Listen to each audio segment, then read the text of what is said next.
নমস্কাৰ প্ৰথম খবৰৰ বিশেষ অনুষ্ঠান চৰ্চা 24 লৈ মই সত্যজিৎ বৰপাত্ৰে আপোনালোক সকলোকে স্বাগতম জনাইছো ইতিমধ্যে প্ৰথম পৰ্যায়ৰ নিৰ্বাচন সমাপ্ত হৈছে ভোটদান প্ৰক্ৰিয়া সমাপ্ত হৈছে আৰু এতিয়া ৰাজ্যজুৰি দ্বিতীয় পৰ্যায়ৰ নিৰ্বাচনৰ প্ৰচাৰ তুংগত উঠিছে সমান্তৰালকৈ সন্মুখত তৃতীয় পৰ্যায়ৰ নিৰ্বাচন আৰু লোকসভা নিৰ্বাচনৰ প্ৰাক্ষণত প্ৰথম খবৰৰ বিশেষ অনুষ্ঠান চৰ্চা 24ত আমি আপোনালোকক ৰাজ্যৰ প্ৰতিটো সমষ্টিবাসী ৰাইজৰ মনৰ কথা জনাবলৈ চেষ্টা কৰিছো আৰু সমান্তৰালকৈ লোকসভা নিৰ্বাচনক লৈ প্ৰতিটো ৰাজনৈতিক দল কিমান আচলতে তৎপৰ কেনেকৈ তেওঁলোকে প্ৰচাৰ অভিযান অব্যাহত ৰাখিছে সেও আমি আপোনালোকক জনোৱাৰ চেষ্টা কৰিছিলো আৰু বৰ্তমান আমি যদি কওঁ যে দ্বিতীয় পৰ্যায়ৰ নিৰ্বাচনক লৈ কিন্তু যথেষ্ট তৎপৰ হৈ পৰিছে শাসক বিৰোধী প্ৰতিটো সমষ্টিতে নিজৰ নিজৰ ৰণকৌশল লৈ নিজৰ নিজৰ প্ৰাৰ্থীক জয়ী কৰি নিয়াৰ চেষ্টা কৰিছে প্ৰতিটো ৰাজনৈতিক দলে মই বৰ্তমান উপস্থিত আছো ঐতিহাসিক সমষ্টি অৰ্থাৎ এইবাৰ লোকসভা নিৰ্বাচনৰ দ্বিতীয় পৰ্যায়ৰ যি নিৰ্বাচন এই দ্বিতীয় পৰ্যায়ৰ নিৰ্বাচনত চৰ্চা লাভ কৰা এটা বিশেষ সমষ্টি হৈছে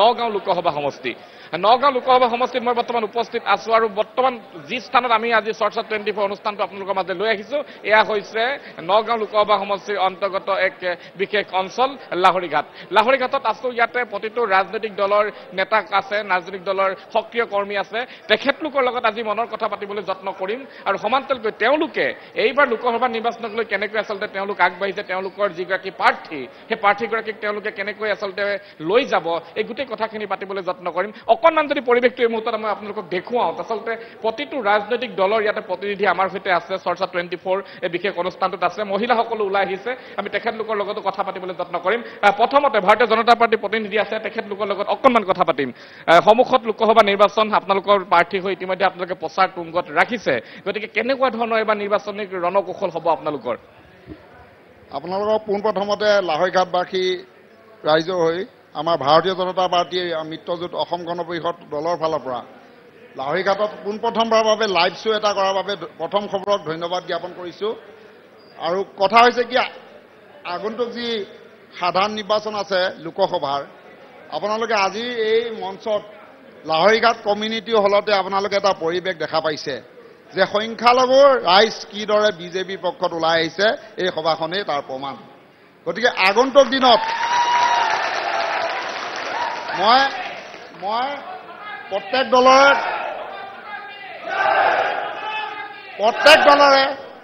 দলৰে কাৰ্যকৰ্তাক মই অনুৰোধ ৰাখিম যে আমি সকলোৱে যুক্তিসংগতভাৱে আমি যাতে বক্তব্য ৰাখোঁ কোনো এজন বক্তব্য ৰাখি থকা অৱস্থাত যাতে কোনেও তাৰ ওপৰত বিৰোধ নকৰে তাৰ প্ৰতি বিনম্ৰ অনুৰোধ জনাইছোঁ বিগত 70 বছৰে ভাৰতবৰ্ষৰ স্বাধীন হোৱা আজি বিগত 75 বছৰৰ ভিতৰত লাহৰীঘাট সমষ্টিত প্ৰায় 55 বছৰ এটা পৰিয়ালেই ৰাজত্ব কৰিছিল আৰু 75 বছৰৰ ভিতৰত 5 বছৰ কেৱল এছ কংগ্ৰেছ বুলি কয় এটা দলৰ এজন আমাৰ স্থানীয় বিধায়ক ইয়াত বিধায়ক হিচাপে নিৰ্বাচিত হৈছিল পৰৱৰ্তী পৰ্যায়ত 70 বছৰে কিন্তু ইয়াত কংগ্ৰেছ দলৰ বিধায়ক আছিল কিন্তু 70 বছৰ আজি আমাৰ লাহৰীঘাটবাসী সংখ্যালঘু ৰাইজে খালি ভয় প্ৰলোভন ডমিনেট কৰি ভয়বিধ খুৱাই তেখেতসকলৰ সংখ্যালঘুসকলক কংগ্ৰেছৰ পক্ষত ভোটদান কৰি আহিছিল কিন্তু এইবাৰ সম্পূৰ্ণ তাৰ ওলোটা ছবি বিগত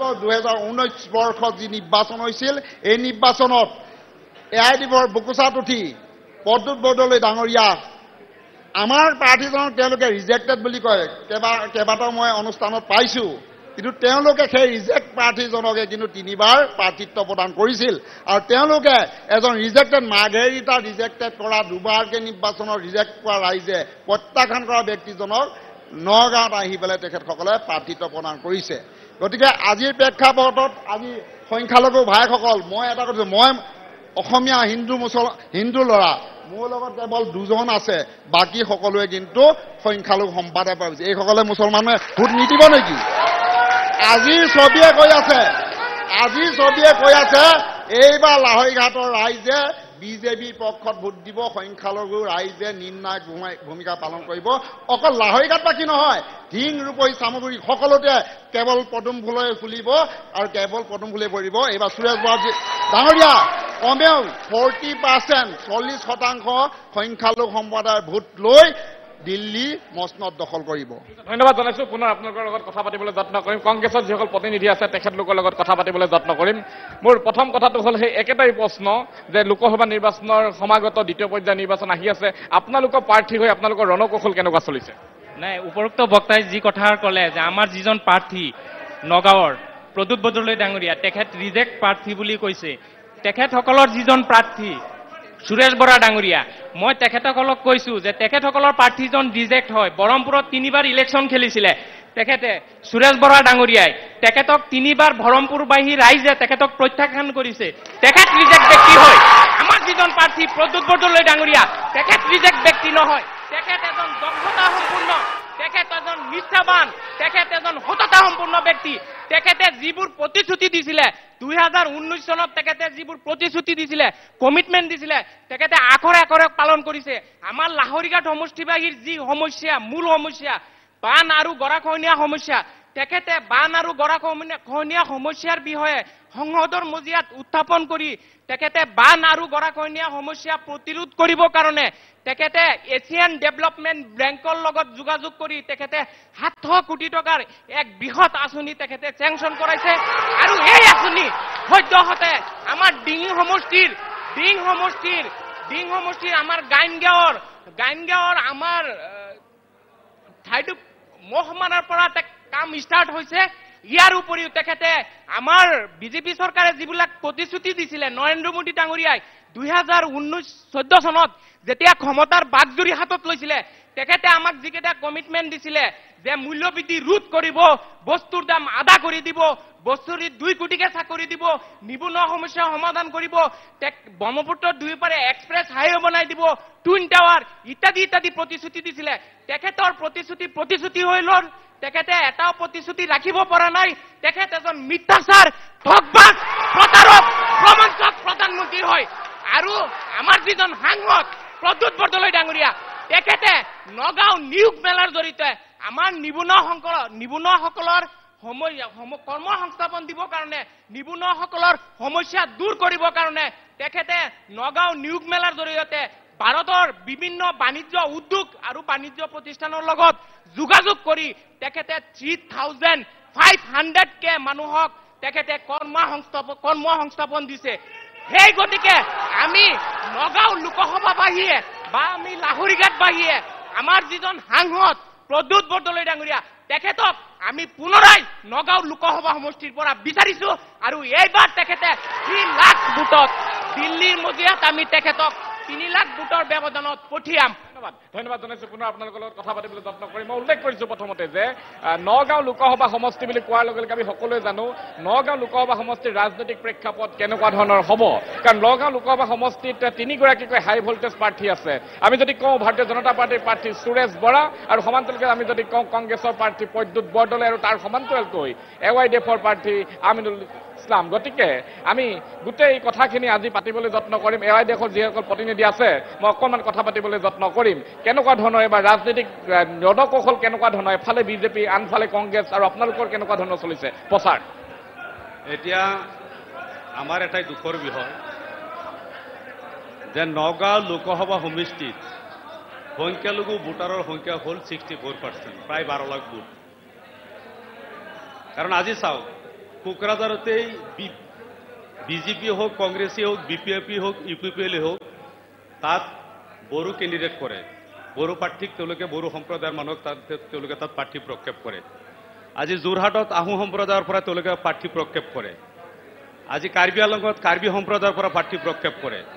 গতিকে এতিয়া নগাঁও লোকসভা সমষ্টিৰ অন্তৰ্গত সংখ্যালঘুৰ মানুহৰ এটা কথাই অনুভৱ কৰি আছে যে আমি 64% ভোট থকাৰ পিছতো আজি কংগ্ৰেছী হোক বা বিজেপিয়েই হোক কিয় সংখ্যালঘু সম্প্ৰদায়ৰ ফালৰ পৰা প্ৰাৰ্থী প্ৰক্ষেপ কৰা নাই।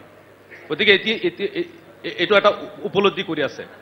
আৰু 2 নম্বৰ কথাটো হ'ল কি যে এতিয়া নগাঁও লোকসভা সমষ্টিৰ সংখ্যালঘুৰ মানুহৰ তেওঁলোকৰ ভৱিষ্যত সুনিশ্চিতকৰণৰ বাবে, তেওঁলোকৰ ভাগ্য নিৰ্ণয়ৰ বাবে আৰু তেওঁলোকৰ মাজত থকা যিবিলাক সমস্যা বিগত দিনত কোনো এটা ৰাজনৈতিক দলে সমাধান কৰা নাই। আজি NRC হোক, ডিবিটাৰী হোক, বান গৰাখহনীয়াৰ সমস্যাই হোক। গতিকে এতিয়া এই সংখ্যালঘু মানুহে এটা কথাই তেওঁলোকে চিন্তা কৰি আছে যে আমি এতিয়া আঁচনি ৰাজনীতি কৰিলে লাভ নাই, কাৰণ আঁচনি কংগ্ৰেছেও দিছিলে, সূতা কম্বল আঁচনি, এতিয়া বিজেপি অৰুণোদয় দি আছে। গতিকে অনাগত দিনত আমাৰ যিবিলাক আজিও এতিয়াও স্বাধীনতাৰ পিছৰ পৰা ধাৰাবাহিকভাৱে আমি কংগ্ৰেছত ভোট দিয়াৰ পিছতো এতিয়া আমাৰ পিঠিৰ পৰা বাংলাদেশ চাপ এতিয়া আমি আঁতৰাব পৰা নাই। গতিকে এতিয়া নগাঁও লোকসভা সমষ্টিৰ সংখ্যালঘুৰ মানুহে এটা কথাই যে আমাৰ ভোট, আমাৰ নেতা, আমি সদনত পঠিয়াম, আমাৰ সমস্যাৰ কথা ক'ব। ইতিমধ্যে আমাৰ সংখ্যালঘুৰ মানুহে এই সিদ্ধান্ত লৈছে। হয়, নগাঁও লোকসভা সমষ্টিত ইতিমধ্যে কংগ্ৰেছ, বিজেপি আৰু UDF এই তিনিটা দলৰ মাজত হয়তো চৰ্চা চলিছে, কিন্তু শেষত গৈ নগাঁও লোকসভা সমষ্টিৰ সংখ্যালঘুৰ মানুহে এটা কথাই উপলব্ধি কৰা উচিত বা তেওঁলোকে নিৰ্ণয় কৰা উচিত যে যিহেতুকে আগত যিটো কলিয়াবৰ আছিল বা নগাঁও লোকসভা সমষ্টি আছিল, তাত আমাৰ 30% ভোট থকাৰ পিছতো আমি ফেক্টৰ ভোট আছিলোঁ। কাৰণ লাহৰীঘাটে যদি আমি ভোট দিয়া নাছিলোঁ, কংগ্ৰেছ কেতিয়াও জিকা নাছিল। যমুনামুখ ভোট দিলে কংগ্ৰেছ কেতিয়াও জিকা নাছিল। আমি সামগুৰি, ৰূপহী, ডিংগে যদি ভোট দিয়া নাছিলোঁ, কেতিয়াও কংগ্ৰেছ জিকা নাছিল। কিন্তু এতিয়া যিহেতুকে আমাৰ 64% ভোট, গতিকে UDF আৰু কংগ্ৰেছী ভাইসকল যিসকল সংখ্যালঘু সম্প্ৰদায়ৰ আছে, আজিৰ এই টকশ্ব'ৰ জৰিয়তে মই তেওঁলোককো আহ্বান জনাওঁ যে আমাৰ বিগত দিনত কোনো এটা দলেই আমাৰ যিবিলাক সমস্যা খালি তেওঁলোকে কেৱল আমাক ভোট বেংক হিচাপে ব্যৱহাৰ কৰিছে, মানে ভোট আমাৰ, কিন্তু তেওঁলোকে মাতবৰি তেওঁলোকে কৰিছে, মানে আমাৰ ভোট নেতাগিৰি তেওঁলোকে কৰিছে। গতিকে এইবাৰ আমি সংখ্যালঘু সম্প্ৰদায়ৰ যি দলেই নকৰক, তেওঁলোকক মই আজি এই টকশ্ব'ৰ জৰিয়তে আহ্বান জনাম যে অনাগত দিনত আমাৰ ভাগ্য নিৰ্ণয়ৰ আৰু আমাৰ ভৱিষ্যত সুনিশ্চিতকৰণৰ বাবে যাতে আমি প্ৰত্যেকে আমি সংখ্যালঘু সম্প্ৰদায়ৰ এজনী প্ৰাৰ্থী, সেইজন হৈছে আমাৰ UDFৰ আমিনুল ইছলাম। তেওঁ ঢিঙৰ 3বাৰৰ বিধায়ক আছিল। তেওঁ এজন দক্ষ, বলিষ্ঠ কণ্ঠ, নিষ্পীড়িত দলিতৰ মানুহৰ হকে সদায় মাত মাতি আহে। আমাৰ যিবিলাক সমস্যা, আজি মাদ্ৰাছা ভাঙিছে বিজেপিয়ে, আজি এই ক্ষেত্ৰত আজি কংগ্ৰেছেই হওক বা বিজেপি হওক কোনোদিনে মাত মাতা নাই। য'ত মাদ্ৰাছা ভাঙিছে, মোৰ ঘৰ তাতেই, চহৰীয়া পামত মাদ্ৰাছা ভাঙিছে, তাত মুফতিক তেওঁৰ পৰিয়ালত জেলত পঠিয়াইছে। আজি প্ৰায় 1 বছৰ জেল খাটি আহিছে। আৰু মাদ্ৰাছাতে আছিল তেওঁৰ নিজৰ বাপেকৰ পৈতৃক সম্পত্তিৰ মাটিত, কিন্তু তাত জেহাদীৰ গাঁঠি বুলি আজি উচ্ছেদ কৰি যি অমানৱীয়ভাৱে, যি অন্যায়ভাৱে আজি বিজেপি চৰকাৰে কৰিলে, তাত কিন্তু কংগ্ৰেছেও গৌৰৱ গগৈ হওক, মণিপুৰৰ কথা কয় গৌৰৱ গগৈয়ে, আজি ডি বুটাৰৰ গোৰ্খাৰ কথা কয়, কিন্তু যি সম্প্ৰদায়ৰ বুটেৰে তেওঁ MP হ'ল, তেওঁৰ দেউতা ইয়াৰ পৰা MP হ'ল, মুখ্যমন্ত্ৰী হ'ল, কিন্তু তেওঁলোকে কেতিয়াও মানে ডি বুটাৰ বঢ়াইছে, কিন্তু তেওঁলোকে ডি বুটাৰৰ সমস্যা সমাধানৰ কথা কোৱা নাই। আৰু ডি বুটাৰৰ নামত আমাৰ এই সংখ্যালঘু মানুহখিনিয়ে যি ধৰণৰ হাৰাশাস্তি হৈ আছে, মাটি বিটা, গৰু ছাগলী বিক্ৰী কৰি তেওঁলোকে বছৰকে বছৰ তেওঁলোকে কোৰ্ট আদালতত ঘূৰি তেওঁলোকে হাৰাশাস্তি ভুগি আছে। গতিকে সংখ্যালঘু সম্প্ৰদায়ৰ মানুহখিনিক মই আহ্বান জনাম যে আপোনালোকে আমাৰ নিজৰ ভাগ্য ভৱিষ্যত সুনিশ্চিতকৰণৰ বাবে আমি প্ৰত্যেকে যাতে আমাৰ বলিষ্ঠ কণ্ঠ, আমাৰ সমস্যাৰ হকে এটা মাত মাতা আমিনুল ইছলাম চাহাবক প্ৰত্যেকে ভোট দি আমি যাতে সদনত পঠিয়াব পাৰোঁ, তাৰে আহ্বান। ধন্যবাদ জনাইছো। মই নতুন ভোটাৰ আছে, নতুন ভোটাৰ যদি পাওঁ, মই কোনোবা নতুন ভোটাৰ আছে নেকি? প্ৰথমবাৰৰ কাৰণে যাৰ নতুন ভোট আহিছে, প্ৰথমবাৰৰ কাৰণে নতুন ভোট দিয়া ভোটাৰ আপুনি? মই আপোনাৰ আৰু কোনোবা নতুন ভোটাৰ? মই নতুন ভোটাৰসকলৰ লগত কথা পাতিবলৈ যত্ন কৰিম। যদিও নতুন ভোটাৰ, আপুনি পোচাকটো ভাৰতীয় জনতা পাৰ্টীয়ে পিন্ধি লৈছে, গতিকে মই দুটা কথা আপোনাৰ পৰা জানিবলৈ চেষ্টা কৰিম যে আপোনালোকে নতুন ভোটাৰসকলে দৰাচলতে কি বিচাৰে? কাৰণ আপোনালোকৰ ভোটটো আটাইতকৈ মূল্যৱান ভোট, এই ভোটৰ পৰা আপোনালোকৰ জীৱনটো আৰম্ভ হ'ব নতুনকৈ, গতিকে আপোনালোকে কি বিচাৰে? मैं यही to come actually not speak to Assamese, I speak to Hindi. मैं ये चाहता हूँ, हमारा जितने बच्चा लोग है उन लोग है ना, पढ़ने का वास्ते है ना सुविधा नहीं है, इसलिए में हमारा जो बीजेपी दल है वो है ना पढ़ने के वास्ते सुविधा क्या, हमारा जो बच्चा लोग है वो पढ़ने के लिए सुविधा क्या है, और हमारा जो रेशन कार्ड है वो दिया, हमारा रहने के लिए घर दिया। इसलिए हम लोग चाहता हूँ, हम लोग इस बार जो फैसला लिया है बीजेपी को वोट डालेंगे। इसलिए मैं पहली बार वोट डालूँ बीजेपी को, क्योंकि मैं देख रहा हूँ जो भी कुछ है यहाँ पर बीजेपी है ना, हमारा जो जरूरत पूरा कर रहा है, क्योंकि हम लोग है ना दुखिया है, तो हम लोग है ना जो भी कुछ हमारा जरूरत है, इसलिए हमारा जरूरत पूरा हो रहा है। क्योंकि हमारा रहना उसका घर होना, घर दे रहे, हमारा है ना खाना होना, खाना दे रहे, तो हमारा है ना रास्ता होना, रास्ता बनाकर दे रहे, हमारे पढ़ने के लिए है ना पैसा होना, पैसा दे रहे, तो इसलिए मैं फैसला लिया हूँ इस बार मैं बीजेपी को वोट डालेंगे। আৰু এজন আছে নতুন ভোটাৰ, অকণমান কথা পাতিবলৈ যত্ন কৰিম। তেখেতে কৈছে যে আপোনালোকে পৰিৱৰ্তন দেখিছে, আপোনালোকে উন্নয়ন দেখিছে, আৰু কি কাৰণ থাকিব পাৰে? নতুন ভোটাৰৰ মনত বহুত প্ৰশ্ন থাকে। ভাল কাম কৰিব লাগিব, বিজেপি ভাল কাম কৰি আছে, কংগ্ৰেছে ভাল কৰা নাই, বিজেপি ভাল কৰি আছে, ৰাস্তা ঘাট বনাই আছে, গড় দিয়া আছে, আৰু স্কুলৰ ভাল কৰি আছে, মানুহক সহায় কৰি আছে বিজেপি চৰকাৰে, সেইকাৰণে মই বিজেপি ভোট দি আছো। আপুনি পঢ়ি আছে? মই পঢ়া নাই, মই এতিয়া পঢ়া নাই। আৰু নতুন ভোটাৰ কোনোবা পাম নেকি? কথা পাতিম। নতুন ভোটাৰ প্ৰথমবাৰৰ কাৰণে ভোট দিব নতুন ভোটাৰৰ দৃষ্টিত কি আপোনালোকে দৰাচলতে কি বিচাৰে নতুন ভোটাৰসকলে কি দেখিছে চাওক এইবাৰ নগাঁও লোকসভাৰ যিজন প্ৰাৰ্থী আমাৰ প্ৰদ্যুৎ বৰদলৈ ডাঙৰীয়া 5 বছৰৰ কাৰণে আমি MP বনাই দিছিলোঁ বহুতবাৰ অন্তত আমি আমাৰ সমষ্টিত চাইছোঁ কিন্তু আগতে যে আমাৰ ৰাজেন গোহাঁই ডাঙৰীয়া আছিলে কেতিয়াও ইয়াত অহা নাই আমি কেতিয়াও দেখা নাই আৰু ক'বলৈ গ'লে বৰ্তমান অসমত বিজেপি বুলি কোনো নাই অসমত আছে পুৰণা কংগ্ৰেছ বনাম কংগ্ৰেছ নতুন পুৰণা বিজেপিসকল যিসকল আছে সেইসকলক মুখ্যমন্ত্ৰীয়ে নিজে উচটিয়াই কেনেকৈ পিছত পেলাব পাৰে সেইটো চেষ্টা কৰি আছে বৰ্তমান যুঁজ এটাই অসমত পুৰণা কংগ্ৰেছ বনাম কংগ্ৰেছ আৰু চাওক এইবাৰ UDF আৰু বিজেপি সাম্প্ৰদায়িক দলৰ বিৰুদ্ধে সকলো মানুহ ওলাই আহিছে গণতন্ত্ৰক ৰক্ষা কৰাৰ বাবে ওলাই আহিছে প্ৰথমতে 2014 চনত যেতিয়া মোদী চৰকাৰলৈ আহিছিলে কি কৈ আহিছিলে বহুত हो गई महंगाई के बार आपकी बार বিজেপি চৰকাৰ কৈ আহিছিলে আৰু কৈছিলে যে প্ৰত্যেক বছৰে 2 কোটি চাকৰি দিব বুলি ক'ত গৈছে চাকৰি একো চাকৰি দিয়া নাই যি কৈছে সব মিথ্যাচাৰ কৈছে মূল্যবৃদ্ধি ৰোধ কৰিব বুলি কৈছে কিন্তু সব মূল্যবৃদ্ধি আজিৰ পৰা 5 বছৰ আগত যেটো মেডিচিনৰ দাম আপোনাৰ 15 টকা আছিল হেতু বৰ্তমান 115 টকাত কিনিব লগা হৈছে এনেকুৱা মূল্যবৃদ্ধি ৰোধ কৰি আছে বৰ্তমান তক এইবাৰ নগাঁও লোকসভাত কোনো ফেক্টৰ নাই UDF আৰু বিজেপি দুয়োটা এটাই ইতিমধ্যে আপোনালোকে গম পাইছে ইয়াতো গম পাইছে মই একো বেয়া পাব নালাগে আৰু ইয়াতে মই উল্লেখ কৰি ক'ব খোজা নাই চাওক যিসকল মানে আসল বিজেপি হয় যোৱাবাৰ বিধানসভা নিৰ্বাচনত কাক টিকেট কেনেকৈ দিছে নিদিছে হেতু আমি জানো খুব ভালকৈ জানো বৰ্তমান হিয়তে পুৰণা কংগ্ৰেছ লৈ ৰাজনীতি কৰি আছে আৰু এবাৰ কি কৈ আছে যে আপকি বাৰ 400 পাৰ 400 পাৰ কেনেকৈ হ'ব সকলো কেন্দ্ৰীয় সমীক্ষাই কৈ আছে যে কেইবাটা ষ্টেটত ক্লিন সুইপ কৰিলেও খুব বেছি পালে 350 সিট পাব এতিয়া হিয়তে 400 পাৰ কৈ আছে বাকি সিট কেইটা কি পাকিস্তানে জিকিব নেকি বাকি সিট কেইটা ক'ত জিকিব পাকিস্তানে জিকিব বহুত হৈ গৈছে ইলেক্ট্ৰল বণ্ডৰ মাধ্যমেদি যেনেকৈ লুটপাট কৰিছে দেশৰ সকলো বস্তু বিক্ৰী কৰি দিছে আদানী তাতে ইলেক্ট্ৰন বনৰ মাধ্যমেদি আপোনালোকে হয়তো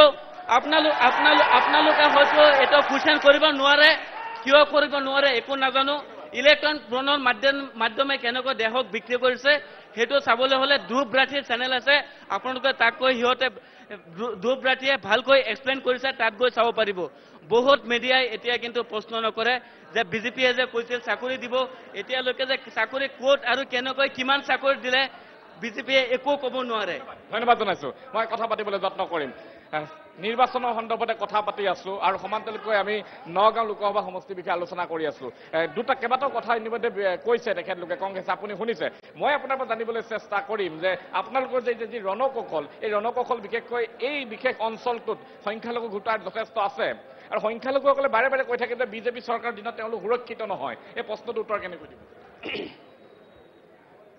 আপোনালোকক মই ধন্যবাদ জ্ঞাপন কৰিছোঁ প্ৰথম খবৰ 24x7 মই কংগ্ৰেছী বন্ধুক ধন্যবাদ জনাইছোঁ তেখেতৰ মুখেৰে ইতিমধ্যে স্বীকাৰ কৰিছে বিজেপিয়ে 350 পাব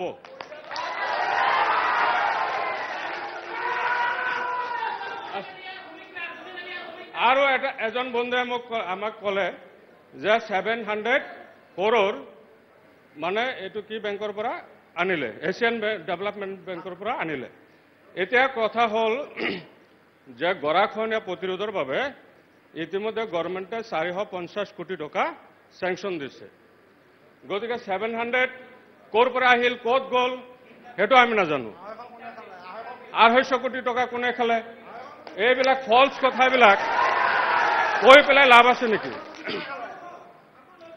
এতিয়া চাওক তেওঁলোকৰ কোনো মানে যুক্তিহীন কথাবিলাক কৈ আমাৰ সংখ্যালঘু যুক্তিহীন কথাবিলাক কৈ সংখ্যালঘু লোকৰ পৰা তেওঁলোকে ইমান দিনে ভোট আদায় কৰি আহিছে সংখ্যালঘু লোকসকল এতিয়া সচেতন হৈছে এতিয়া এই বছৰ আপোনাৰ আমিনুল ইছলামে তেওঁলোকৰ কঁকালটো ইতিমধ্যে ভাঙি পেলালে বদৰুদ্দিন আজমল আপোনাৰ যিজন টিকেট দিছে এই টিকেটে তেওঁলোকক ইতিমধ্যে কঁকালটো ভাঙি পেলাইছে।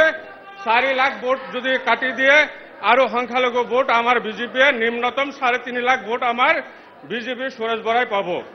গতিকে তেওঁলোক আমাৰ ফেক্টৰ নহয়, তেওঁলোক কংগ্ৰেছৰ যিসকল আছে বন্ধুসকল নিমাত থাকাই ভাল, তেওঁলোক 3 নম্বৰত থাকিব এবাৰ।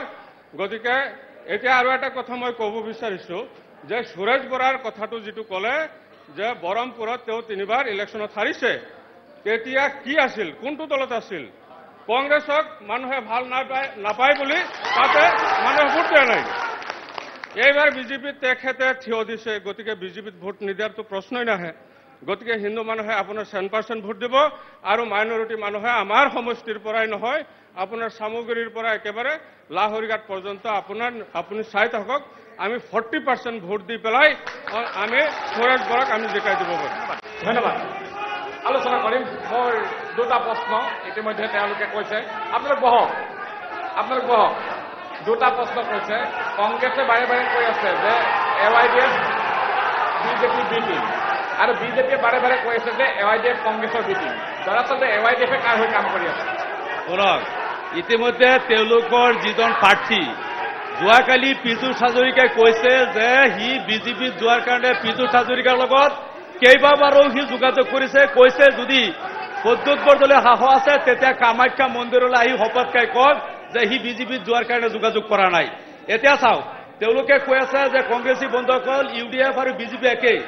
আজি ৰাণা গোস্বামী হওক, কমলাক্ষতেই হওক, আজি আপোনাৰ সুশান্ত বুঢ়াগোহাঁই হওক, আজি ৰূপজ্যোতি কুৰ্মীয়ে হওক, এইসকল কি UDFৰ আছিল নেকি?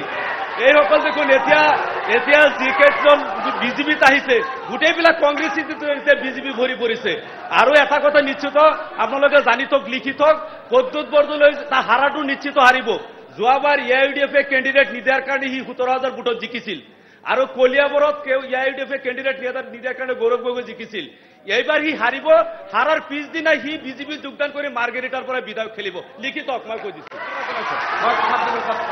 মোৰ প্ৰশ্ন আছে, প্ৰশ্ন মোৰ। মই প্ৰশ্ন সুধিম, আপুনি উত্তৰ দিব। প্ৰথম কথা, আপোনালোকৰ যিগৰাকী প্ৰাৰ্থী প্ৰদ্যুৎ বৰদলৈ ডাঙৰীয়াক কিয় ভোট দিব লাগে? প্ৰদ্যুৎ বৰদলৈ ডাঙৰীয়াক কিয় ভোট দিব লাগে এই কথাটো কোৱাৰ আগতে মই আমাৰ AIUDFৰ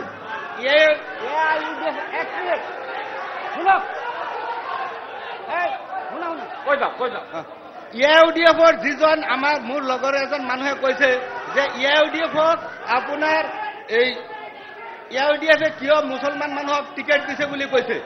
AIUDFে মুছলমানক টিকেট দিছে এইবিলাক সাম্প্ৰদায়িক ৰাজনীতি কৰি অসমখনৰ যিটো হাতামপুৰীয়া যিটো বান্ধোনে যিটো আছিল সেইটো আপুনি AIUDFে ধ্বংস কৰি দিছে।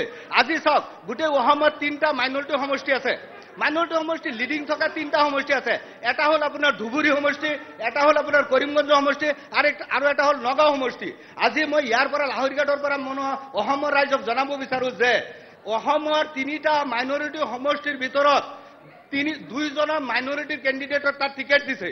এজন ৰকিবুল হুছেইনক আৰু এজন আমাৰ যিজন সংখ্যালঘুৰ নেতা আপোনাৰ হাফিজ ৰছিদ আহমেদ চৌধুৰীক কৰিমগঞ্জৰ টিকেট দিছে। তাত কিয় UDFে টিকেট দিলে? আৰু 2 নম্বৰ কথা, ৰকিবুলক কিয় তাত ধুবুৰীত কিয় টিকেট দিলে? আজি নগাঁৱত যদি কয় সংখ্যালঘু টিকেট দিলে আমি ইলেকশ্যন লিখিলো হয়। এইবিলাক ভাং কথা। AIUDF এটা 2 নম্বৰী দল। AIUDFে গোটেই অসমখনক জ্বলাই মাৰিছে। ধৰ্মৰ নামত ৰাজনীতি কৰি আমাক শেষ কৰি দিছে, আমাৰ ভৱিষ্যত ধ্বংস কৰি দিছে AIUDFে। গতিকে আমাৰ গোটেই অসমখনত আজি মই আপোনালোকৰ জৰিয়তে মই প্ৰথম খবৰৰ জৰিয়তে মই ধন্যবাদ জনাব বিচাৰিছো যে আমাক এইখিনি কথা ক'বৰ কাৰণে সুযোগ দিয়াৰ কাৰণে। মই আৰু এটা কথা ক'ব পাৰি, বিজেপিয়ে যিমানেই হৈচৈ নকৰক কিয় মানুহক যিখিনি হাৰাশাস্তি কৰিছে, যি ধৰণৰ নিৰ্যাতিত অপমান কৰিছে, যি ধৰণৰ নিম্ন শ্ৰেণীৰ বাক্য ব্যৱহাৰ কৰিছে, সেইখিনি সংখ্যালঘু মানুহৰ অন্তৰত সোমাই আছে। সংখ্যালঘু মানুহে ভোটৰ দিনাখন 26 তাৰিখে দেখুৱাই দিব, শতকৰা 99জন সংখ্যালঘু মানুহে কংগ্ৰেছ দলত ভোট দিব। কথা পাতিবলৈ যত্ন কৰিম। মই পিছফালে অকণমান কথা পাতিবলৈ যত্ন কৰিম। মই 2টা কথা পাতিবলৈ যত্ন কৰিছো আপোনাৰ সৈতে। প্ৰথম কথাটো হ'ল আমি নগাঁও লোকসভা সমষ্টিৰ বিষয়ে আলোচনা কৰি আছো। মই আপোনাৰ পৰা জানিবলৈ চেষ্টা কৰিম এই লাহৰীঘাটৰ পৰা মহিৰাবাৰী বৃহৎ অঞ্চলটোত আপোনালোকৰ দৃষ্টিত প্ৰধান সমস্যা কি? সমস্যাটোৰ বিষয়ে সমস্যাখিনি মই আপোনাক ক'ম। পোনপ্ৰথমে মই এটা প্ৰত্যুত্তৰ দিবলৈ ওলাইছোঁ। মই এগৰাকী অসমীয়া আৰু এই কথাষাৰ মই আপোনাক কোৱাৰ কাৰণটো হ'ল অলপ আগতে পোনপ্ৰথমতে আপুনি যেতিয়া নেকি বিজেপিৰ এগৰাকী প্ৰবক্তা আছিল তেখেতে কিন্তু আঙুলিয়াই দিছে যে সংখ্যালঘু বুলি, অৰ্থাৎ তেওঁলোকে আজিৰ তাৰিখতো বিজেপিৰ দৃষ্টিত মুছলমান মানুহখিনি অসমীয়া বুলি নহয়, এইটো তেখেতসকলে আজি এই মঞ্চত প্ৰমাণ কৰি দিছে। তাৰ পিছতো তেখেতসকলে আজি আপুনি চিন্তা কৰি চাব লাগিব, যি বিজেপিয়ে 2021 চনৰ বিধানসভাৰ নিৰ্বাচনত অপেন কৈছে মুখ্যমন্ত্ৰীগৰাকীয়ে যে মুছলমানৰ ভোট নালাগে, চাচামামাৰ ভোট নালাগে, কিন্তু সেই বিজেপিয়ে নগাঁও লোকসভাত আজি বিজেপিৰ মুখ্যমন্ত্ৰী হওক বা বিজেপিৰ মন্ত্ৰী হওক, আটাইতকৈ দক্ষ মন্ত্ৰী যিগৰাকী বুলি কোৱা হয়, একেবাৰে মুখ্যমন্ত্ৰীৰ কাষতে লাগি থকা যিগৰাকী মন্ত্ৰী বিদ্যুৎ হাজৰিকা, তেওঁ আজি দেখিছোঁ ৱাৰ্ডে ৱাৰ্ডে হেলিকপ্টাৰলৈ ঘূৰিবলগীয়া হৈছে। তাৰ কাৰণটো কি জানেনে? তাৰ কাৰণটো হ'ল ইতিমধ্যে উজনি অসমত লুৰিণজ্যোতি গগৈ আৰু গৌৰৱ গগৈয়ে গোটেই অসমৰ কেবিনেটখনত হিলাই পঠিয়াইছে।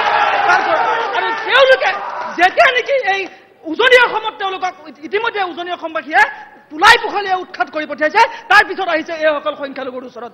কিন্তু সংখ্যালঘু ৰাইজে কেনেকৈ ভোট দিব তেখেতসকলক? ইতিমধ্যেতো মুখ্যমন্ত্ৰীয়ে কৈছে তেখেতসকলক যে আমাৰ চাচামামাৰ ভোট নালাগে, কিন্তু তাৰপিছত মুখ্যমন্ত্ৰীয়ে ৰাজহুৱাকে ক্ষমা খুজিছিল নে? নাই খোজা। সংখ্যালঘু ৰাইজে কিহৰ ওপৰত ভোট দিব?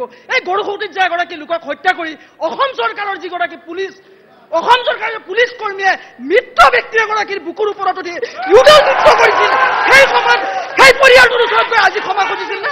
নাই খোজা। আজি মুছলমানসকলে কিয় বিজেপিক ভোট দিব? এই মছজিদ মাদ্ৰাছা ভাঙাৰ কাৰণে নেকি?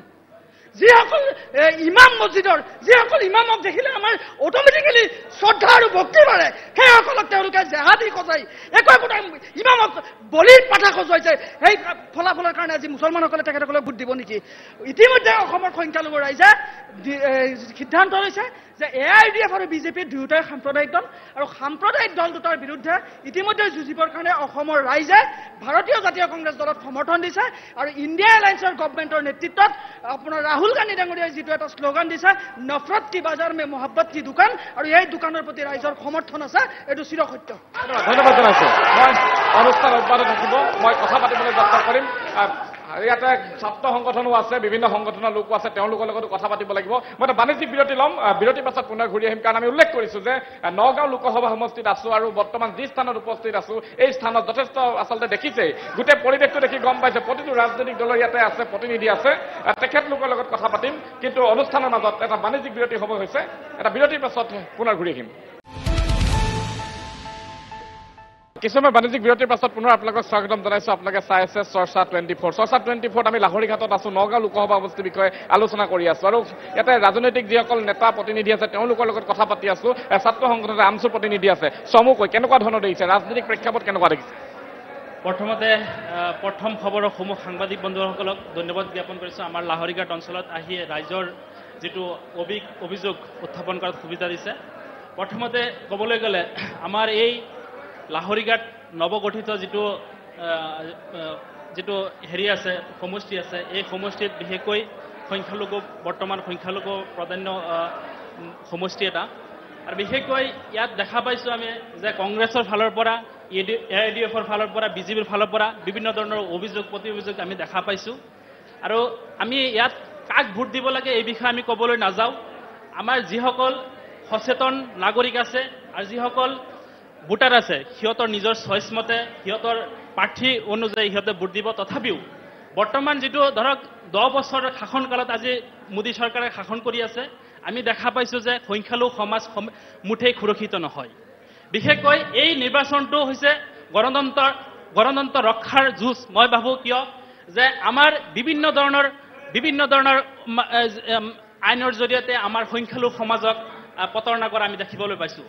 বিশেষকৈ চাবলৈ গ'লে এই বিজেপি চৰকাৰে 10 বছৰ কালত আমাৰ সংখ্যালঘু সম্প্ৰদায়ৰ যিসকল NRCৰ সময়ত প্ৰায় 16,000 কোটি টকা খৰচ কৰি NRC আমাৰ সংখ্যালঘু সমাজৰ অসমৰ ইটো মূৰৰ পৰা সিটো মূৰত হিয়াৰিং কৰাৰ পিছতো NRC হোৱাৰ পিছতো আজি তাৰিখত কিয় এই চৰকাৰখনে আজি তাৰিখত সংখ্যালঘু সম্প্ৰদায়সকলক NRCৰ প্ৰমাণপত্ৰ দিয়া নাই? আৰু যিসকল বাদ পৰিছে আজি সেইসকলৰ পুনৰ সুবিধা কিয় দিয়া নাই? এইটো মই সংখ্যালঘু যিসকল আজি বিজেপিত আমাৰ ইয়াত যিসকল আছে মই এই প্ৰশ্ন উত্থাপন কৰিছোঁ। আপোনালোকে বিজেপি কৰি আছে ঠিকে আছে, কিন্তু NRCৰ নামত প্ৰায় 16,000 কোটি টকা খৰচ কৰি অসমৰ ইমূৰৰ পৰা সিমূৰলৈকে হেৰিং কৰাৰ পিছতো কোনো ধৰণৰ এই চৰকাৰে কোনো ধৰণৰ গুৰুত্ব দিয়া নাই। ধন্যবাদ। মই এই প্ৰশ্নটোৰ উত্তৰ জানিব বিচাৰিম, এই প্ৰশ্নটোৰ উত্তৰ মই জানিব বিচাৰিম, চেষ্টা কৰিম। এই প্ৰশ্নটোৰ উত্তৰ হয়, তেওঁলোকে বাৰে বাৰে কৈ আছে যে ভাৰতীয় জনতা পাৰ্টীৰ চৰকাৰৰ দিনত সংখ্যালঘুসকল সুৰক্ষিত নহয়। উত্তৰটো কেনেকৈ হ'ব? আপোনালোকে চাওক, এটা বস্তু স্পষ্ট, ভাৰতবৰ্ষৰ স্বাধীনতা 77 বছৰ অতিক্ৰম কৰিলে। ইয়াৰ ভিতৰত প্ৰায় অধিক সংখ্যক সময় কংগ্ৰেছ চৰকাৰে শাসন কৰিছে। এই চৰকাৰৰ এই 70 বছৰ সময়কালত আপোনাৰ 1983 নেলিৰ হত্যাকাণ্ড কাৰ চৰকাৰৰ অধীনত হৈছিলে? কংগ্ৰেছ চৰকাৰৰ অধীনত হৈছিলে। কোকৰাঝাৰত হোৱা নৰহত্যা BTADত কাৰ চৰকাৰৰ অধীনত হৈছিলে? কংগ্ৰেছৰ অধীনত হৈছিলে। ওদালগুৰিত হোৱা বেছিমাৰীত কৃষকসকলে প্ৰাপ্য ধনৰ মৰাপাটৰ প্ৰাপ্য মূল্যৰ প্ৰতিবাদ কৰিছিলে। সেইসকলক কৃষকক কোনে গুলীয়াই হত্যা কৰিছিলে? তৰুণ গগৈ চৰকাৰৰ কংগ্ৰেছ চৰকাৰ হৈছে। গতিকে আপুনি দেখাব পাৰিব নেকি এই 7 বছৰ বিজেপি চৰকাৰৰ সময়ত এজন সংখ্যালঘু মুছলমানক বিজেপি চৰকাৰে সাম্প্ৰদায়িক সংঘৰ্ষৰ নামত এজন সংখ্যালঘু মুছলমান ক'ৰবাত হত্যা কৰা হৈছে নেকি? যদি কোনোবাই দেখাই দিব পাৰে ৰাজনৈতিকভাৱে ত্যাগ কৰি মই স্পষ্টভাৱে কৈছোঁ, এটা কথা স্পষ্ট, 70 বছৰে কংগ্ৰেছে কৰা স্পষ্ট কৈছো, নিৰজ্জ তোমালোক, আজিৰ দিনত তোমালোকে কংগ্ৰেছ কৰি আছা, নিৰজ্জ এইসকল ব্যক্তি আজিৰ দিনতো কংগ্ৰেছ কৰি আছে, সংখ্যালঘু মুছলমান মানুহক প্ৰতাৰণা কৰি আছে। লাজ নাই সিহঁতে আমাৰ কথা শুনিবৰ কাৰণে। ইহঁত এইবাৰ কংগ্ৰেছ চৰকাৰক সংখ্যালঘু ৰাইজে প্ৰতাৰণা কৰিব, এইটো কথা স্পষ্ট। এইবাৰ লাহৰীঘাট সমষ্টিৰ ৰাইজে সংখ্যালঘু ৰাইজে কংগ্ৰেছক প্ৰতাৰণা কৰিব। এইসকল জ্বলন উঠিছে, এইসকলক মলম লগাব লাগিব। সেই মলম 4 তাৰিখে আমি বিজেপি আমি সংখ্যালঘু ৰাইজ দিম। ধন্যবাদ জনাইছোঁ। মই অনুৰোধ জনাইছোঁ, হয় পৰিৱেশটো অকণমান আপোনালোকে ভালকৈ এতিয়া শুনক এইফালে শুনক।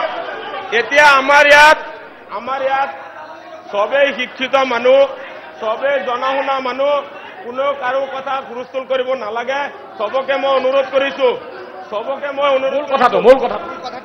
মূল কথাটো হৈছে যে এখেতে যে এতিয়া ক'লে যে আমাৰ কংগ্ৰেছ চৰকাৰৰ দিনত সংগ্ৰহ হৈছে, তেখেতে এই কথাটো একবাৰ চিন্তা কৰে নেকি?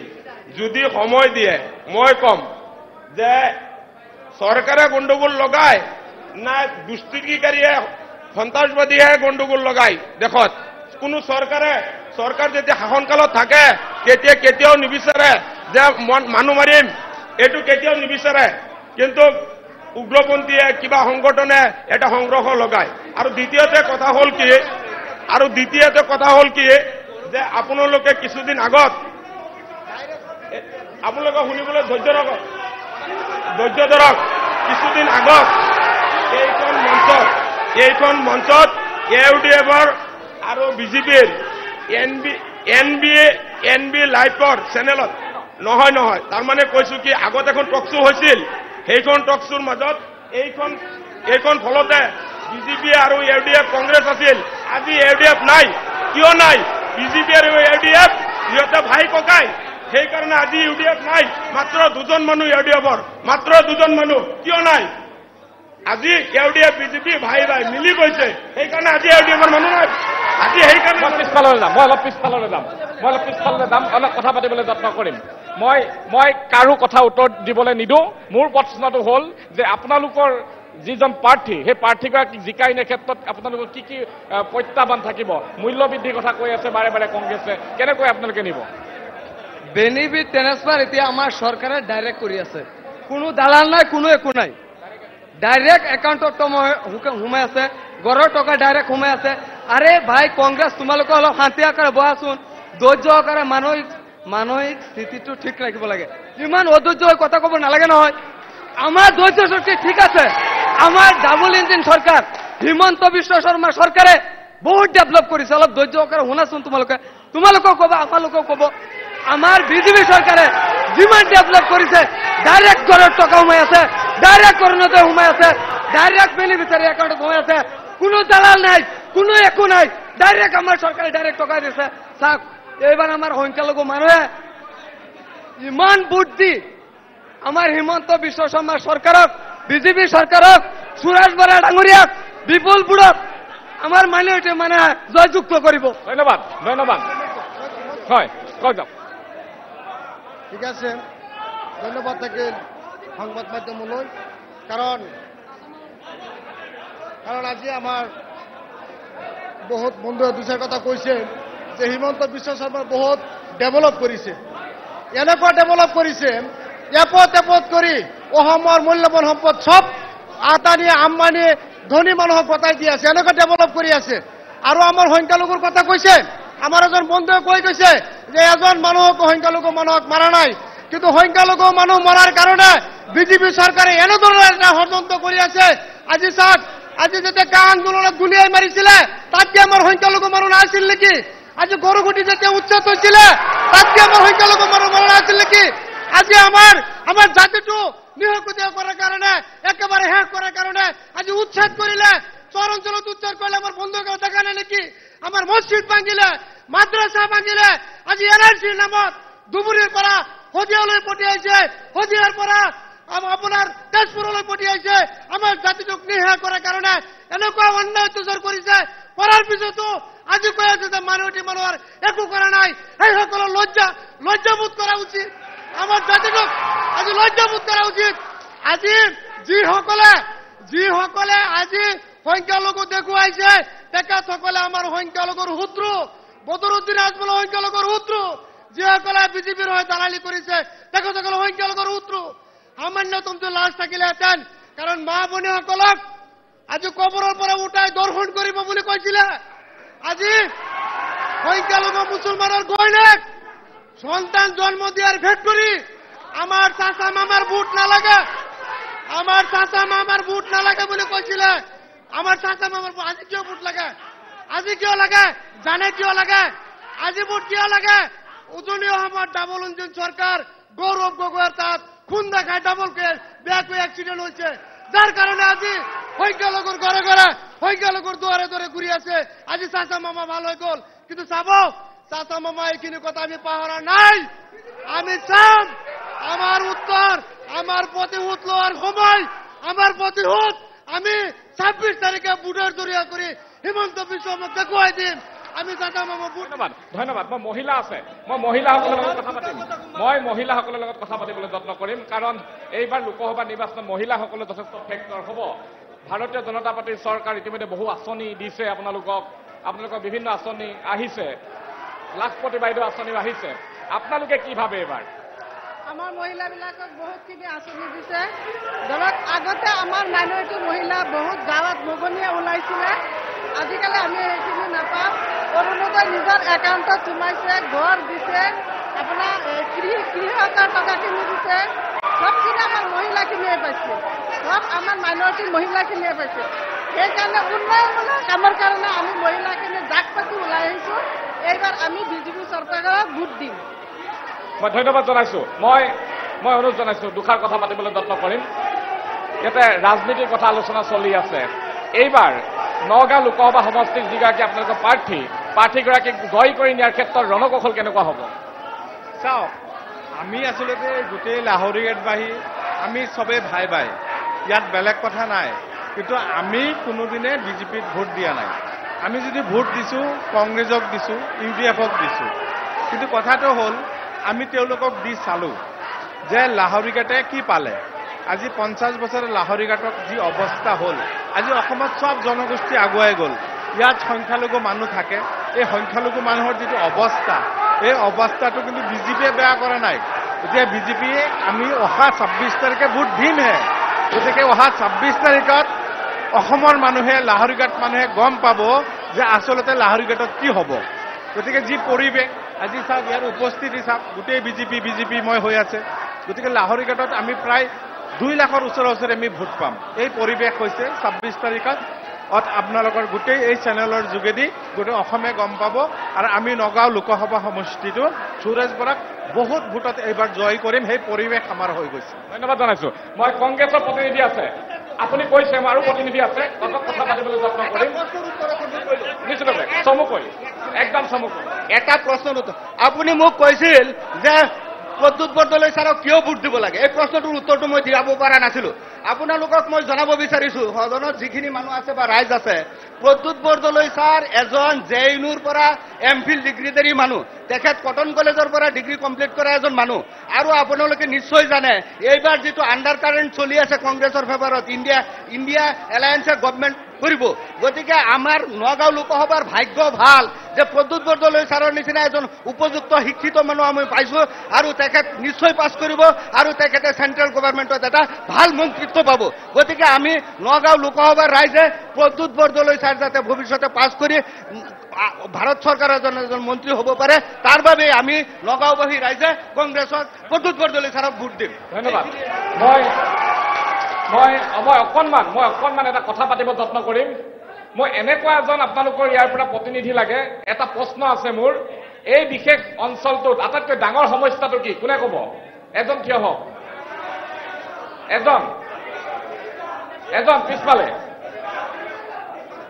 কোনো নাই সমস্যাৰ কথা ক'ব পৰা কোনো নাই ইয়াত আপুনি কৈছে আপুনি আহক আপোনালোকৰ সকলো মনে মনে থাকক আপোনালোকৰ অঞ্চলটোত আটাইতকৈ ডাঙৰ সমস্যাটো কি সকলো মনে মনে থাকক প্ৰথমতে আপোনালোকক আমি ধন্যবাদ জ্ঞাপন কৰিছোঁ আমাৰ সবতকৈ লাহৰিঘাট সমষ্টিৰ ডাঙৰ সমস্যা হৈছে গৰাখহনীয়া সমস্যা বিগত 15 বছৰ ৰাজেন গোহাঁই ডাঙৰীয়া লাহৰিঘাট সমষ্টিত নগাঁও লোকসভা সমষ্টিত নেতৃত্ব কৰি লৈছিল 15 বছৰ সময়ত লাহৰিঘাট সমষ্টিত এদিনহে দেখা পাইছিলোঁ 15 বছৰ সময়ত এদিনহে দেখা পাইছিলোঁ 15 বছৰ সময়ত এদিনো গৈ পেলাই দিল্লীত আমাৰ গৰাখহনীয়াৰ সমস্যাৰ কথা কোৱা নাছিল কৈছিল না ৰাইজ নাই কোৱা 15 বছৰ তাই সেইজনক দিছিলোঁ আমি পাছত দেখিলোঁ যে ৰাজেন গোহাঁই কোনো কামৰ মানুহ নহয় আমি প্ৰদ্যুৎ বৰদলৈক আনি পেলাই তাই সেইজনক আমি জিকাই দিছিলোঁ সেইজনক যেতিয়া জিকাই পেলাই আমি দিল্লীত পঠাইছোঁ আমাৰ গৰাখহনীয়াৰ কাৰণে 700 কোটি টকা সিহঁতে চেংচন কৰাই আনিছে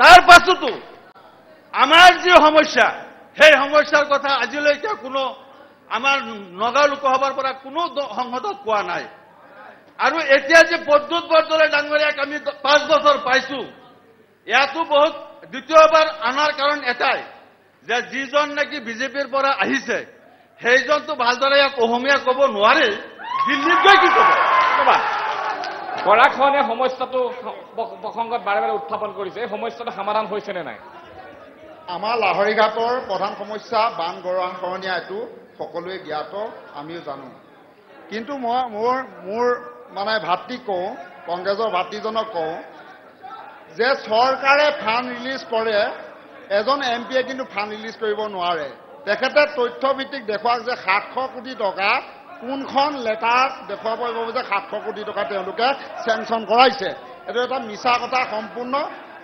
আমাৰ মাননীয় মন্ত্ৰী মহোদয় ইতিমধ্যে 450 কোটি টকাৰ কথা বাৰে বাৰে কৈ আহিছে কিছুদিনৰ আগতে যি আমাৰ জিও বেগৰ কাম যেতিয়া আমাৰ এমপিজনে কৈছিল যে মই চেংচন কৰাইছোঁ তেতিয়া কিন্তু পীযুষ হাজৰিকাদেৱে কৈছিল যে তেওঁ যদি চেংচন কৰাইছে তেওঁ কাম কৰক কিন্তু কাম হোৱা নাছিল তাৰপিছত আমাৰ লাহৰিঘাটবাসী কিছু মানে আমাৰ সচেতন নাগৰিকৰ প্ৰচেষ্টাত তেখেতে পুনৰ এই সমস্যা সমাধানৰ কাৰণে আজি বিগত 10 দিনত কাম আৰম্ভ কৰিছে আৰু এটা কথা কওঁ ডেভেলপমেণ্টৰ ৰাজনীতি যিটো উন্নয়নৰ ৰাজনীতি আজি আমাৰ চৰকাৰ 7 বছৰ অসমত কিন্তু বিধায়ক লাহৰিঘাটত 75 বছৰ স্বাধীনতাৰ পৰা আজি তাৰিখলৈ বিধায়ক অন্য দলৰ হোৱা নাই সাংসদৰ কথা কওঁ সাংসদ যেতিয়া ৰাজেন গোহাঁই আছিল 15 বছৰ তাৰ ভিতৰত চেণ্ট্ৰেল চৰকাৰত প্ৰধানমন্ত্ৰীজন কোন আছিল চেণ্ট্ৰেল গভৰ্ণমেণ্ট কোন আছিল অসমৰ ৰাজ্য চৰকাৰ কাৰ আছিল তেখেতসকলে ইয়াত এজন কেবিনেট মিনিষ্টাৰ থকা পাছতো প্ৰভাৱশালী মন্ত্ৰী থকা পাছতো বান গৰাখহনীয়াৰ সমস্যা সমাধান নকৰিলে কিয় সংখ্যালঘু ইমান দৰদী তেওঁলোক কংগ্ৰেছ সংখ্যালঘু দৰদী কিন্তু এই সংখ্যালঘু ৰাইজক খেদি আনি প্ৰায় 15 কিলোমিটাৰ দক্ষিণলৈ খেদি পঠাইছে আৰু যদি 5 বছৰ আগন্তুক দিনত আকৌ পুনৰ কংগ্ৰেছৰ প্ৰাৰ্থীজনক জয়ী কৰাই আৰু 5 কিলোমিটাৰ যে দক্ষিণলৈ নাযাব তাৰ কোনো মানে মই কংগ্ৰেছৰ প্ৰতিনিধি হয় মোৰ প্ৰশ্নটো শেষৰ প্ৰশ্ন কিমান ভোটত জয়ী হ'ব আপোনালোকৰ প্ৰাৰ্থী কিমান ভোটত জয়ী হ'ব আপোনাক সুধিছো কিমান ভোটত জয়ী হ'ব আপোনালোকৰ প্ৰাৰ্থী কমেও যদি আমাৰ বৰদলৈ যদি নগাঁও লোকসভাৰ পৰা জয়ী হয় কমেও 3 লাখ ভোটৰ ওপৰত আমি জয়ী হ'ম। বৰদলৈ আমি এটাই ভাল পাওঁ বৰদলৈ মানে আমাৰ দেশৰ যি মানে সমস্যা আছে কিছু সমস্যাৰ সমাধান কৰি আছে আৰু কৰিব চেষ্টা কৰি আছে আৰু কৰিবই। মই জানিব বিচাৰিম কিমান ভোটত জয়ী হ'ব পাৰে আপোনালোকৰ প্ৰাৰ্থীগৰাকী? আমাৰ প্ৰাৰ্থী মিনিমাম 1.5 লাখ ভোটত জিকিব। এতিয়া এটা কথা মনত ৰাখক, এটা কথা আপোনালোকে নুশুনিলে কেনেকৈ উত্তৰ দিব। এতিয়া তেওঁলোকে যে কৈছে কংগ্ৰেছৰ দিনত আপোনাৰ চাওক আমাৰ সংখ্যালঘু লোকসকলক ডি ভোটাৰ সজাইছিল কোনে? তৰুণ গগৈ চৰকাৰে লাখ লাখ মুছলমান মানুহক ডি ভোটাৰ সজাই তেতিয়া ডিটেনশ্যন কেম্পত থৈছিল কোনে? আপোনালোকে এই কথাটো লক্ষ্য কৰক আৰু তেওঁলোকৰ যদি লাজ আছে তেনেহ'লে এই কথাটো নিশ্চয় তেওঁলোকে চিন্তা কৰিব। লাখ লাখ মুছলমানক আপোনাৰ ডি ভোটাৰ সজুৱাই তেওঁলোকে এই তৰুণ গগৈৰ ডিটেনশ্যন কেম্প বনাইছিল আৰু তাতে আমাৰ সংখ্যালঘু মুছলমান নৰ নাৰীক কি কৰিছে জানে? এক লগত সোমাই ৰখা হৈছে। এইটো কাৰ দিনত হৈছে? NRCৰ কথা যে তেওঁলোকে কৈছে 70টা বছৰ তেওঁলোকে চৰকাৰ গঠন কৰিছিল, হয়নে নহয়? তাৰপিছত তেওঁলোকে কি কৰিলে? NRC তেওঁলোকৰ দিনত কিয় নকৰিলে? তেওঁলোকৰ ইমান সংখ্যালঘু প্ৰীতি তেওঁলোক, তেনেহ'লে কি কাৰণে তেওঁলোকে NRC নকৰিলে? বিজেপি গভৰ্ণমেণ্টৰ দিনত NRCৰ কাম আৰম্ভ হৈছে আৰু তেখেতে কৈছে নহয় 16,000 কোটি নহয় 1600 কোটি টকা বাজেটেৰে ইতিমধ্যে NRC 90% কাম সমাপ্ত হৈছে। কিমান ভোটত জয়ী হ'ব আপোনালোকৰ প্ৰাৰ্থীগৰাকী? 3 লাখ ভোটত জয়ী হ'ম।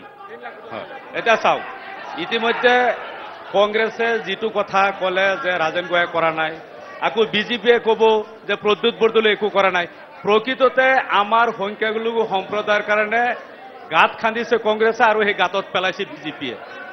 আজি চৰ অঞ্চল উচ্ছেদৰ কথা কওক। 2009 চনত ৰকিবুল হুছেইন যেতিয়া ফৰেষ্ট মিনিষ্টাৰ আছিলে তেতিয়া 2009 চনতে সি আইন প্ৰণয়ন কৰি থৈ গৈছে যে বন্যপ্ৰাণী সুৰক্ষাৰ বাবে আৰু অঞ্চলবিলাক বৃদ্ধি কৰিব লাগে, যাৰ কাৰণে 40-50 বছৰ ধৰি বসবাস কৰা সংখ্যালঘু সম্প্ৰদায়ৰ মানুহখিনিক এই বিজেপি চৰকাৰে এই উচ্ছেদ কৰাৰ সুযোগটো কিন্তু কংগ্ৰেছে দিছে। গতিকে ইতিমধ্যে তেওঁলোকে যিটো অভিযোগ কৰিছে যে UDF আৰু বিজেপি একেই, কওকচোন আজিলৈকে কোনো UDFৰ মানুহ কি বিজেপিত গৈছে নেকি? আৰু এতিয়া দেখোন গোটেইবিলাক কংগ্ৰেছৰ মানুহ বিজেপিত গৈছে। ধন্যবাদ। ইয়াত যিমান আছে আজি বিজেপিত যিমানখিনি আছে আপুনি ভালদৰে তদন্ত কৰি লওক। ইয়াৰ পৰা 70% মানুহ UDFৰ পৰা অহা মানুহ। লাহৰিঘাটত UDFৰ মানুহ যেতিয়া টিকেট নাপাইছিল তেতিয়া কৈছে আপোনাৰ নিৰ্দলীয়াৰ পৰা এতিয়া কৈছে বিজেপি। এইবিলাক চব এটা দলৰে মানুহ। ধন্যবাদ। এই প্ৰশ্নৰ উত্তৰ এটা কথা ক'ব লাগিব, আজি আমি মিছা পতাৰ ৰাজনীতি নকৰো, আমি বাদ বিভাজন নকৰো, আমি সত্যকে কম। আজিৰ দিনত আমাৰ মানুহক আমাৰ আঁঠুৱা কম্বল নালাগে, আমাৰ উন্নত ধৰণৰ শিক্ষা লাগে, আমাৰ ল'ৰা ছোৱালী ইঞ্জিনিয়াৰ ডাক্তৰ হ'ব লাগে, নিজে কৰ্ম কৰি খাব লাগে, দক্ষতা সন্তান হৈ পেলাই নিজৰ ভৰিত পৰিচয় দিব লাগে। একমাত্ৰ যদি দিছে ভাৰতীয় জনতা পাৰ্টি, সবকা সাথ সবকা বিকাশ সবকা পাঠ, এইটো মুখৰ কথা। একদম চমুকৈ একেবাৰে শেষত আমি চব ভাই হুলস্থুল কৰিলে বাৰ্তাটো বেলেগ যাব। গোটেই আজি অসমে চাই আছে এই নিউজ চেনেলৰ জৰিয়তে। আমি লাহোৰবাসীয়ে এতিয়া সিদ্ধান্ত লোৱাৰ সময়। আমিতো বিজেপিক ভোট দিয়াই নাই। এতিয়া 26 তাৰিখে নিৰ্বাচন হ'ব, আমি তাত কি কৰিম সেই বাৰ্তাটো আমি দিব লাগে। 26 তাৰিখে হ'বহে। ইমান দিন আমি কংগ্ৰেছক ভোট দিছো, UDFক দিছো, আমিতো বিজেপিক দিয়াই নাই। গতিকে শুনক এই সিদ্ধান্তটো 26 তাৰিখে হ'বহে। আৰু 26 তাৰিখে যেতিয়া নিৰ্বাচন হ'ব, সেই নিৰ্বাচনত এই লাহৰিঘাটবাসী ৰাইজে কি সিদ্ধান্ত লৈছে এইটো ওলাই পৰিব। কিন্তু কিয় ওলাই পৰিব আপোনালোকে জানে। আমি 50 বছৰ আমি কাৰ লগত থাকিলো? কংগ্ৰেছৰ লগত থাকিলো। এটা পৰিয়ালৰ লগত আমি 25 বছৰ থাকিলো। আমাৰ বহুত ডাঙৰ ডাঙৰ মন্ত্ৰী পালো। তাৰপিছত অসমত যিমান, মই এটা প্ৰশ্ন আপোনালোকক এটা কথাই কওঁ, অসমত কিমানটা জনগোষ্ঠী আছে? বহুত কেইটা জনগোষ্ঠী আছে নহয়। সবতকে পিছপৰা জনগোষ্ঠীটো কোনটো? এইটো। কাৰ কাৰণে? নিজকে এবাৰ সোধক আৰু 26 তাৰিখে তাৰ প্ৰতিফলন ওলাব। আৰু যদি এনেকৈ থাকিব লগা হয় নহয়, এই জনগোষ্ঠীটো যে পিছৰ শাৰীত আছে তাতেই থাকিব। ধন্যবাদ। একেবাৰে ছাত্ৰ সংগঠন একেবাৰে শেষত আপোনালোকে কি সিদ্ধান্ত গ্ৰহণ কৰিব শেষত? আমি কথা হ'ল যে কংগ্ৰেছে হওক বিজেপি হওক কোনেও কোনেও একেবাৰে আমাৰ সংখ্যালঘু সম্প্ৰদায়ে কোনো কাম কৰা নাই যে বিজেপি কৰিছে, বিজেপি আজি বা কংগ্ৰেছে কৰিছে, তেনেকৈ কোনো কথা নাই। কথা হ'ল যে বৰ্তমান যিটো নিৰ্বাচন, এই নিৰ্বাচনত যে আমাক মাহেকত 1200 টকা বা প্ৰতি কেজি চাউল 5 কেজি দিলেই বা অলপ ৰাস্তা ঘাট হ'লেই যে উন্নয়ন বুজা এইটো নহয়। আমাৰ বিশেষকৈ সংখ্যালঘু সম্প্ৰদায়ৰ লোকসকল নিৰাপত্তা লাগে। কিন্তু আমি এই যিটো বৰ্তমান চৰকাৰ যিটো আছে, আমি সংখ্যালঘু সমাজ মুঠেই নিৰাপত্তা নহয়। বিশেষকৈ আজি চাবলৈ গ'লে যে বসুন্ধৰাৰ যিটো জৰিয়তে আমাৰ সংখ্যালঘু সম্প্ৰদায়ৰ এজন ব্যক্তিকো মেৰি বাৰ্তা দিয়া নাই। আমি এই গতিকে আমি নিৰাপত্তাহীনতা ভুগিছোঁ। এইবাৰ যদি চৰকাৰ যদি আকৌ নৰেন্দ্ৰ মোদী চৰকাৰ ডাঙৰীয়া চৰকাৰ যদি আহে, আমি শংকিত হৈ আছো। এই গতিকে ৰাজ্যক আমি আহ্বান জনাইছো, আপোনালোকে ভালদৰে চিন্তা চৰ্চা কৰি আপোনালোকে ভোট প্ৰদান কৰিব। 100% জয়ী হ'বনে বৈদ্যুৎ বৰ্তন? নাই নাই, আমাৰ 100% জয়ী হ'বনে বৈদ্যুৎ বৰ্তন? আৰামত জয়ী হৈ আছে, আৰামত বৈদ্যুৎ বৰ্তনে জিকি আছে। আৰু এটা কথা, আমাৰ বিজেপিৰ ফালৰ পৰা এজন মানুহে কৈছে, কথা ক'বলৈ সময় নাই, 100% জয়ী হ'ব। 100% জিকিব, বৈদ্যুৎ বৰ্তন জিন্দাবাদ। সুৰেশ বৰা জয়ী হ'বনে? সুৰেশ বৰা নিশ্চিতভাৱে এবাৰ বিজয়ী হ'ব। আমাৰ 26 তাৰিখে যিটো নিৰ্বাচন হ'ব তাতে আপোনাৰ স্পষ্ট কথা। এতিয়া চাওক, এতিয়া সংখ্যালঘু মানুহে বিজেপি কৰি আছে, কংগ্ৰেছ এৰি দিলে। কংগ্ৰেছ হ'ল এতিয়া যিকেইটা আছে নিৰ্লজ্জ কেইটামান কংগ্ৰেছত 400 টকাৰ গেছ চিলিণ্ডাৰ 1200 টকা হৈছে। গতিকে আমাৰ সংখ্যালঘু মানুহে এইবাৰ বিজেপি ভোট নিদিয়ে। আমি ধন্যবাদ জনাইছো। আৰু চৰ্চা 24 এই বিশেষ অনুষ্ঠানটোৰ পৰা মই সত্যজিতে বিদায় ল'ব লাগিব। পৰৱৰ্তী সময়ত পুনৰ এক নতুন সমষ্টিৰ পৰা আপোনালোকৰ মাজলৈ লৈ আহিম। চাই থাকিব প্ৰথম খবৰ বিশেষ অনুষ্ঠান চৰ্চা 24। ধন্যবাদ।